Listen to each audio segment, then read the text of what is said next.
ஏற்கனவே சொல்லியிருக்கிறவங்களுக்கு மன்னிக்கணும். என்னுடைய குரு சாரை வந்து நான் கூப்பிட்டு இந்த ஃபங்க்ஷன் நீங்கள் வரணும், கண்டிப்பாக பிக்கு விநாயகராம் சாரையும் காரைக்குடி மணி சார் 2 பேரையும் எனக்கு ரொம்ப சின்ன வயசுலேருந்து நான் அவங்கள வந்து ஃபாலோ பண்ணிட்டேன். அவங்களுடைய நிழலில் தான் நான் கர்நாடிக்கெலாம் நிறைய கற்றுக்கிட்டு ட்ராவலிங்கில் அந்த மாதிரிலாம் அவங்களுடைய ஆசீர்வாதம் எப்போவுமே எங்களுக்கு இருக்கணும் சார். தேங்க்யூ. அதே போல் என்னுடைய மனைவி ரூனா ஹார்மோனியத்தில் உட்காந்து கம்போஸ் பண்ணுவேன் நான் லாலா லாலான்னு. அவள் வந்து அழகாக அதுக்கு எனக்கு சொரம் பாடுவாள். So thank you very much. Kanithan film director TN Santhosh.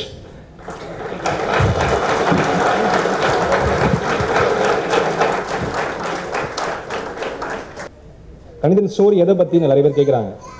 Reporters பற்றின ஸ்டோரி. ஒரு ரிப்போர்ட்டர் நினச்சா என்ன பண்ண முடியுங்கிறத ஸ்க்ரீன் பிளேயில் சொல்லியிருக்கோம். 2 பிரில்லியண்டான 2 பேர், ஒருத்தர் வில்லன் ஒரு ஹீரோ, 2 பேருமே பிரில்லியன்ட். 2 பேர் நடுவில் கேட் அண்ட் மவுஸ் கேம் தான் Kanithan. It's social action thriller film. Murugadoss sir என்னோட குரு, வெல்விஷர், எல்லாமே அவர் தான்.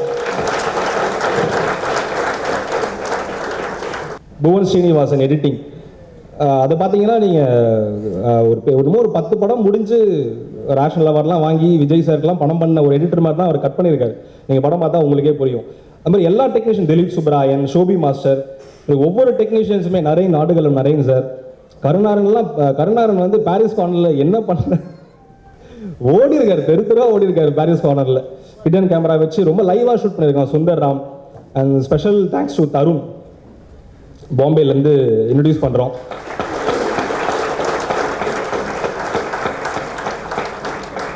Basically is a model. அவரை மீட் பண்ணும்போது அவர் பார்க்க ஏஜ்டாக இருப்பார், அப்படி கிடையாது, ரொம்ப யங்காக இருக்கிற ஆள் அவர். அவர்கிட்ட ஒன்று கேட்டேன், ஒரு 2 யங்ஸ்டர்ஸ்க்கு அப்பா மாதிரி ஃபீல் ஆகணும், எப்படி முடியுமா அவங்களால அப்படின்னு. எத்தனை நாள் டைம் இருக்குதுன்னு கேட்டார். 25 days டைம் இருக்குது ஷூட்டிங்க்கு, பாசிபிளா அப்படின்னா. எவ்வளோ வெயிட் ஏறணும், எவ்வளோ கிலோ ஏறணும், 10 kg ஏறணும். 25 daysல 15 kg ஏறிட்டு வந்தார். 15 kg 25 daysல. அவ்வளோ ஃபுல் மசில் பவரோட வெளியே வந்தார். நீங்கள் படம் பாருங்கள், உங்களுக்கு புரியும் அவரோட எப்படி பவர்ஃபுல்லாக பண்ணியிருக்காருன்னு. அண்ட் இது எல்லாத்தையும் மீறி இவங்க எல்லாருமே வந்துடுவாங்க, ஸ்க்ரீனில் வந்துடுவாங்க. யார் ஒர்க் பண்ணாங்கன்றது எல்லாருக்குமே தெரிஞ்சிடும். பட் தெரியாத ஒரு டீம் என்னோட அசிஸ்டன்ட் டைரக்டர்ஸ்.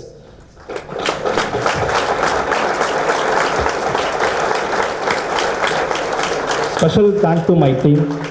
அவங்க இல்லைன்னா கணிதன் கிடையாது. அவங்களோட ஹார்ட் ஒர்க் ஒவ்வொரு ஃப்ரேம்லேயுமே இருக்கும். அண்ட் என்னோட ஃபேமிலி எனக்கு அவ்வளோ சப்போர்ட் பண்ணியிருக்காங்க. நான் அசிஸ்டன்ட் டைரக்டர் ஆகிறதுக்கு முன்னாடி முகவரி படம் மாதிரி தான் என் ஃபேமிலி இருக்கும். என்னோட அம்மா, என்னோட பிரதர் TN சதீஷ், என்னோட சிஸ்டர் TN விஜயா, அது மாதிரி ஒவ்வொருத்தரும், என்னோட அஜயன் பிரதர். ஸோ என்னோட மதுரல்லா வரைக்கும் ப்ரேயர் பண்ணாத நாளே கிடையாது. அவ்வளோ தூரம் எனக்காக ஒவ்வொரு நாளும் அதையே திங்க் பண்ணிகிட்டே இருப்பாங்க. அண்ட் தேங்க்ஸ் சொல்ல முடியாத ஒருத்தன் இருக்கான், என்னோட ஒய்ஃப் நிரஞ்சனா. அவங்க சப்போர்ட் இல்லைனா இங்கே நின்றுக்கவே முடியாது. ஒவ்வொரு இடத்துல என்றைக்கெல்லாம் வந்து டிகிரேட்டாக ஃபீல் பண்ணுறோனோ அப்போல்லாம் பூஸ்டப் பண்ணி. ஸோ ஃபேமிலி எவ்வளோ இம்பார்ட்டன்ட் சார் சொல்லுவார், முருகன் சார் எப்பவுமே சொல்ல, ஃபேமிலி வந்து சினிமாவில் இருக்கவங்க ஒவ்வொருத்தவங்களுக்கும் ரொம்ப ரொம்ப ரொம்ப இம்பார்ட்டன்ட். அவங்க ப்ளசண்ட்டாக கொடுத்தா மட்டும்தான் நம்மளால் ஒர்க் பண்ண முடியும். ஏன்னா என்ன டைம் வீட்டுக்கு போகிறோம், எப்போ வரோன்னா யாருக்குமே தெரியாது. ஸோ எல்லாத்தையுமே மேனேஜ் பண்ணி சப்போர்ட் பண்ணி, அது முக்கியமாக ஒய்ஃப், வெரி தேங்க்ஸ் டு. எல்லாருக்கும் வணக்கம். முக்கியமாக என்னோட முதல் பட ப்ரொடியூசர் இருக்கார், வணக்கம் சார். அண்ட் இப்போது படம் பண்ணிகிட்ருக்க ப்ரொடியூசரோட படம் இது. அண்ட் எல்லாத்தையும் தாண்டி நான் வி கிரியேஷன்ஸில் படம் பண்ணலனாலும் இந்த ஆடியோ ஃபங்க்ஷனுக்கு வந்திருப்பேன். காரணம், எனக்கு சந்தோஷ் ரொம்ப க்ளோஸ் ஃப்ரெண்டு. என்னென்னா, நான் ராஜாராணி பண்ணும்போது முருகதாஸ் சாரோட கூடவே இருப்பார். ஸோ முருகதாஸ் சாரை மீட் பண்ணணுன்னா கூட நான் ஃபஸ்ட்டு அவர்கிட்ட தான் பேசுவேன், சார் என்ன மூடில் இருக்கார் பிரதர் அப்படின்னா. ஸோ அப்படியே நாங்கள் ஃப்ரெண்ட்ஸு. அண்ட் தானு சார் நம்ம எல்லாருக்கும் தெரியும். தானு சார் வந்து என்னோடய படம் 33வது படம்னு, நான் படம் பேர் வைக்கிறதுக்கு முன்னாடி என்னென்ன ப்ரொடக்ஷன் நம்பர் என்னென்ன அப்படின்னு 33ன்னாரு. ஸோ இவ்வளோ வருஷம் சக்ஸஸ்ஃபுல்லாக ஒருத்தர் இருக்காருன்னா அது சாதாரண விஷயமே இல்லைன்னு எல்லாருக்கும் தெரியும். அண்ட் அவர் ஒரு ப்ராஜெக்டை ஹீரோ டைரக்டர்னு வேல்யூ பண்ணுறது தான் நம்ம எல்லாம் நினச்சிக்கிட்டு இருக்கோம். கிடையவே கிடையாது. ஃபஸ்ட்டு அவர் கண்டென்ட்டை வேல்யூ பண்ணுவார். அவரோட எல்லா படத்தோட சக்ஸஸ் பார்க்கும்போது அது நம்மளுக்கு தெரியும். ஸோ கணிதன்ற கதையை நான் ஃபஸ்ட்டு கதை சொல்கிறதுக்கு முன்னாடி அதாவது விஜய் நான் வந்து தானு சார் தான் ப்ரொடியூசர்னு சொன்னோடனே நான் மீட் பண்ண உடனே தம்பி எப்படி இருக்கீங்க, ராஜாராணி பார்த்துட்டு என்கிட்டலாம் பேசியிருக்காரு. ஸோ அதெல்லாம் விட்டுட்டு ஃபஸ்ட்டு ஆரம்பித்தது நம்ம பையன் சந்தோஷ் ஒருத்தர் கதை சொன்னார், பிச்சுட்டாருமா அப்படின்னாரு, மோட்டிவேட் பண்ணார் என்ன ஃபஸ்ட்டு. ஸோ நான் ஒரு ப்ராஜெக்ட் எடுத்துகிட்டு வரேன், என்கிட்ட மோட்டிவேஷனாக அவர் சொன்னார். அண்ட் அதர் தென் தட் அவர் அடிக்கடி சொல்லக்கூடிய விஷயம், சந்தோஷோட கதை நம்ம இண்டஸ்ட்ரியை உருட்டுமா அப்படின்னுவார். ஸோ அவர் சாதாரணமாக அவர்கிட்ட அப்படி ஒரு வார்த்தை வாங்கிட முடியாது. அண்ட் ஒவ்வொரு தடவையும் சொல்லிட்டு இருக்காரு. போன வாரம் படம் பார்த்துட்டு எனக்கு ஃபோன் அடித்து சொன்னார், இந்த மாதிரி பிச்சுட்டாமா அப்படின்னாரு. ரொம்ப சந்தோஷமாக இருந்தது. ஏன்னா எனக்கு சந்தோஷம் என்னன்னே தெரில. அவங்க மாமனார் வந்து எனக்கு பயங்கர க்ளோஸு. அவர் தான் வந்து எந்திரனில் வந்து அந்த மானிட்டர் ஆப்ரேட்டர். நம்மளுக்கு ஃபஸ்ட்டு தோஸ்த் அவர் தான். கிளாப் பிடிச்சி என்ன ரோல் நம்பர்னா அப்படின்றது. ஸோ அவரோட கனெக்டு, அவரோட மருமகன்றது தெரிஞ்ச கனெக்டு எல்லாத்தையும் தாண்டி நம்ம ஃபாலோ பண்ண ஃப்ரெண்டு. அதுக்கப்புறம் நம்ம 2வது படம் பண்ணிகிட்டு இருக்கும் போது அடிக்கடி ஒருத்தரை பற்றி கேள்விப்படுறோம், அது சந்தோஷ். அண்ட் சந்தோஷ் இந்த படம் டீசர் பார்த்த உடனே அப்பார்ட் ஃப்ரம் ஃப்ரெண்ட்ஷிப்பு பயங்கர பொறாமையாக இருந்தது. ஒரு செம கண்டென்ட் பிடிச்சிட்டாருன்னு தோணுச்சு. And it's great thing Santhosh. And இந்த டீமில் இருக்கிற எல்லாருக்கும் என்னோடய வாழ்த்துக்கள். முக்கியமாக அதர்வாவை எனக்கு ரொம்ப பிடிக்கும், பல தடவை சொல்லியிருக்கேன். அண்ட் ரீசெண்ட் டைம் கதகளி படம் பார்த்ததில் எனக்கு ரொம்ப பிடிச்சது அந்த ஹீரோயின் தான். பயங்கரமாக பண்ணியிருக்காரு அப்படின்ட்டு கண்டிப்பாக ஃப்யூச்சரில் ஒர்க் பண்ணுவேன். And she's gonna be great இந்த இண்டஸ்ட்ரி. அண்ட் எல்லாத்தையும் தாண்டி இந்த இன்னைக்கு ஹீரோ வந்து சிவமணி சார். அண்ட் இங்கே பெர்ஃபார்ம் பண்ணும்போது அவரும் அவங்க ஒய்ஃபும் பண்ணும்போது ஒரு பாசிட்டிவிட்டி இருந்தது. வாழ்க்கையில் ஒரு தடவை கூட நான் யோசிச்சு பார்த்ததில்ல ரஹ்மான் சார் இருக்கிற இடத்துல நான் மைக் எடுத்து பேசுவேன். தேங்க்யூ தானு சார், தேங்க்யூ சந்தோஷ். முக்கியமாக இந்த விஷயத்த சொல்லிவிட்டு நான் கிளம்பிடுறேன். அதாவது வாழ்க்கையில் வந்து சில விஷயம் அமையாது. அதாவது நல்ல ஒய்ஃப் கூட அமைஞ்சிருவாங்க, பட் அவங்க கூடவே ஒர்க் பண்ணுற அளவுக்கு ஒரு ஆள் அமைய மாட்டாங்க. ஐ திங்க் சிவமணி சாரும் அவங்க ஒய்ஃபும் பெர்ஃபார்ம் பண்ணாங்களே, வெறித்தனமாக இருந்தது. தெரியும் sir, it's a great thing. And thank you all இங்கே எல்லோரும் வந்ததுக்கு. அண்ட் இந்த படம் மிகப்பெரிய வெற்றி அடையும். Thank you so much. நான் அப்புறம் எப்பயுமே ஒரு ஃபங்க்ஷன் போனால் பேசி முடிச்சுட்டு முக்கியமாக 2 பாயிண்ட்டை மறந்துடுவேன்.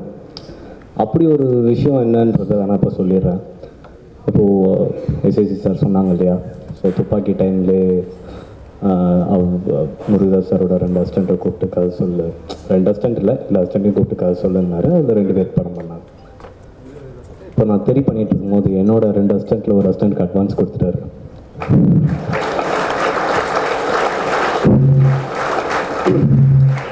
ஆக்சுவலாக ஒரு ஒரு ஒரு ப்ரொடியூசர்னால் எப்படி இருக்கணும் அப்படின்னு நம்ம கற்பனை பண்ணுவோம். நாளைக்கு நம்ம ஒரு ப்ரொடியூசராக மாறினா எப்படி இருக்கணும். பட் அவர் ப்ரொடியூசராக மட்டும் இருக்கவே மாட்டார், அதை தாண்டி இருப்பார். எப்பயுமே எல்லாரையும் மேலே நிற்க வச்சு அழகு பார்ப்பார். நான் பொடியேன், இங்கே இருக்க ஜாமான் மத்தியில் உட்கார வைக்கணும்னு லாஸ்ட்டாக அவரே கூப்பிட்டார். அண்ட் இந்த ஒரு மனநிலை, இந்த ஒரு எல்லாத்தையும் கொடுக்கணும்னு நினைக்கிற ஒருத்தர் வந்து இப்போ அப்பாட்ட போய் ஒரு 100 ரூபா கேட்டோம்னா 10 கேள்வி கேட்பார் இல்லையா. எதுதான் 100 ரூபா, எங்கடா போகிற அப்படின்னு கோடிக்கணக்கில் கேட்போம், அசால்ட்டாக கொடுப்பார். So that is Thanu sir. And அந்த படம் பெரிய வெற்றி அடையும். நான் சந்தோஷுக்கு வாழ்த்துக்கள் சொல்லிட்டேன், எல்லாருக்கும் வாழ்த்துக்கள் சொல்லிட்டேன். அண்ட் ஒரு நாள் பொறுமையாக உட்காந்து இந்த படம் தோட விஷயங்கள் தெரிஞ்சுக்கணும்னு நம்ம இருக்கிறோம்ல, இங்கேருந்தே இந்த ஒரு எதிர்பார்ப்பு ஆரம்பிச்சிருச்சுன்னு நினைக்கிறேன். And this film will go places. I wish this total project an extraordinary success. முதல்ல வாசித்த மியூசிஷியன்ஸ் எல்லோருக்குமே there all fantastic, just fantastic. For information, இதில் நான் கூட ஒரு பாட்டு பாடிருக்கேன். All the best to everyone. I sang for his father and I could sing for the film in which he has sung also. Tell me when your son becomes a hero, I will sing for him too. Thank you very much. All the best. எல்லோருக்கும் வணக்கம். இந்த ஃபங்க்ஷனில் பேசுகிற அளவுக்கு நான் இன்னும் வளரல. முன்னாடி உட்காந்தவங்களாம் பெரிய சீனியர்ஸ், பெரிய ஜாம்பான்கள். இந்த படத்தில் எனக்கு வாய்ப்பு அளித்த டைரக்டர் சந்தோஷ்க்கு தேங்க்ஸ், தயாரிப்பாளர் கலைப்புலி எஸ் தானு அவர்களுக்கு நன்றி, மற்றும் என்டையர் டீமுக்கு தேங்க்ஸ். அதர்வா ஹேண்ட்ஸம் ஹீரோ இந்த படத்தில் ஆக்ஷன் கலக்கியிருக்காரு. படம் கண்டிப்பாக அவங்க எல்லாருக்கும் ரொம்ப பிடிக்கும் நம்புகிறோம். Best wishes to entire team. Heroine Catherine Tresa and the entire crew, Sivamani sir எல்லாருக்கும் நன்றி. தேங்க்யூ. இன்ப நாள் இது, இனிய நாள் இது. காலத்தின் அருமை கருதி என்னுடைய வரவேற்பை சுருக்கமாக முடிக்கலாம்னு நினைக்கிறேன். முதலில் இந்த படத்தை பற்றி சொல்ல வேண்டுமானால் தம்பி முருகதாஸுக்குத்தான் நான் முதலில் நன்றி சொல்வேன். துப்பாக்கி படத்தின் போது தேனி மாதிரி பணியாற்றிய தம்பிகளில் இந்த சந்தோஷ் ஒருவன். அந்த படம் முடியும் முன்பே இந்த பையனை கூப்பிட்டு நான் முருகதாஸ் சொல்லி இந்த பையனை நான் அடையாளம் கண்டிருக்கிறேன், இவனுக்கு ஒரு வாய்ப்பு தரப்போறணும்னு ரொம்ப சந்தோஷப்பட்டு பல மேடைகளில் முருகதாஸ் சொல்லியிருக்கு. இந்த படம் பார்க்கும்போது எனக்கு நானே பெருமைப்படுத்திக் கொள்ளக்கூடிய அளவுக்கு மிக சிறப்பாக பணியாற்றியிருக்கிறான். இந்திய திரையுலகில் ஒரு உழுக்குவான் அந்த பையன் சந்தோஷ்.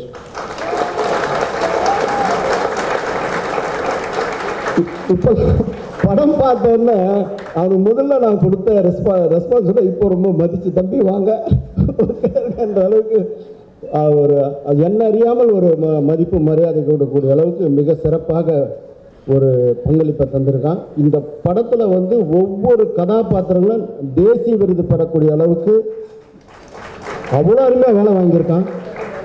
தம்பி சிவனுடைய இசை வந்து இந்த படம் தான் முதல்ல அவருக்கு வந்து முதல் படமாக வந்திருக்கணும். ஆனால் இது ரெண்டாவது படமாக வந்தது. அதுவும் அரிமா நம்பி வெற்றி, இதுவும் மாபெரும் வெற்றின்ற அளவுக்கு ஒரு முத்திரை குத்தக்கூடிய அளவுக்கு சிறப்பாக அவருடைய பங்களிப்பை செஞ்சுருக்கிறாரு. தம்பி அதர்வா வந்து சொல்ல தெரியல எனக்கு, அதாவது குத்திட்டு மாதிரி பறக்கிறான். அவங்க அப்பாவுக்கு நான் அதாவது வலது கைன்னு ஒரு படம் பண்ண வேண்டியது, ஆனால் சந்தர்ப்ப சூழ்நிலை இல்லை. ஆனால் அவங்க அப்பா இருந்தால் எவ்வளோ பெருமைப்படுவார். இந்த படம் பார்க்கும்போது ஒரு முன்னணி ஹீரோக்களில் முதன்மையான இடத்தை பிடிக்கக்கூடிய அளவுக்கு மிக சிறப்பான ஒரு சூழல் வந்திருக்குது. ஆகவே இனி அந்த தம்பி எடுக்குகின்ற கதாபாத்திரம்லாம் கரெக்டாக எடுக்கணும்.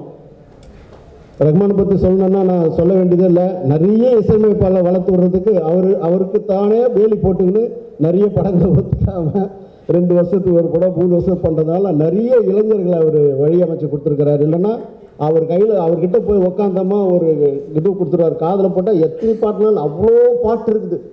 ஆனால் அவர் ஒத்துக்காத இருக்கிறதா பல கலைஞர்கள் இன்றைக்கி வந்து வளம் வந்து இருக்கிறாங்கன்னா அதுக்கு ரஹ்மான்ஜி தான். அப்படிப்பட்ட ஒரு சொல். இந்த படத்தில் ஒளிப்பதிவு வந்து பண்ணியிருக்கக்கூடிய அரவிந்த் கிருஷ்ணாவும் சரி, ஆர்ட் டைரக்டர் சரி, ஒவ்வொரு கதாபாத்திரங்களும் சரி, இது உச்சஸ்தானியில் வைக்கக்கூடிய அளவுக்கு ஒரு உயரிய படைப்பாக கமர்ஷியலுடைய உச்சமாக இந்த படம் இருக்கும். நிச்சயமாக தேசிய விருதும் முதல் தர இயக்குனர் என்ற அந்தஸ்தை சந்தோஷம் கண்டிப்பாக அடையக்கூடிய அளவுக்கு இந்த படம் மிகப்பெரிய வெற்றி அடையும். இன்னும் நிறைய இருக்கிறது. ஒவ்வொரு நாள் நான் அளிக்கக்கூடிய விளம்பரங்கள் அந்த வார்த்தைகள் பறைசாட்டும். வந்திருக்கும் அனைவருக்கும் யாராவது பெயரை அழைக்கவில்லை என்றாலும் இந்த பசி நேரத்தில் நான் சுருக்கமாக முடிக்க வேண்டிய சூழலில் அனைவரையும் வருக வருக என்று வரவேற்று விடைபெறுகிறேன். நன்றி, வணக்கம்.